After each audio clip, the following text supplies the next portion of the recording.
या लहान मुलांचं वेकेशन चालू झालं ना, घरामध्ये गोंधळच गोंधळ.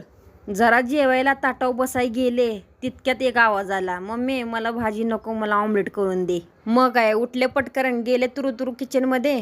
कांदा टमाटा कोथिंबीर बारीक चिरून घेतली. तितक्यात माझे मिस्टर मोक्यावर चौका मारायला तयारच असतात. ते बोलले, तसंच मला एक कर ग. मग मी पण काय केलं, 2 अंड्याचं एकच ऑमलेट केलं. कांदा टमाटा कोथिंबीर बारीक चिरून घेतलेली आणि त्यात मस्त 2 अंडी फोडलीत आणि थोडासा आपला लाल तिखट मसाला आणि थोडं मीठ टाकून मस्त फेटून घेतलं. तव्यामध्ये बटर टाकलं आणि छान ऑमलेट तळून घेतलं. त्यांच्यामध्ये आपलं काय नसतंय, काय असेल ते गुबगुमन खायचं आणि उठायचं. आणि तसं पण तेलाच्या ऐवजी बटर टाकून ऑमलेट केलं ना, त्याची खूप चव वाढती. आणि माझ्या मुलानं आधीच मला सांगितलं होतं की मम्मा तेल नको, बटर टाकून ऑमलेट कर. आणि तसं पण लहान मुलांचे हट्ट पुरवण्याची ही वेगळीच मजा असती. चला तर मंडळी, मुठू मुठू खावा आणि चुटू चुटू सबस्क्राईब करा राव.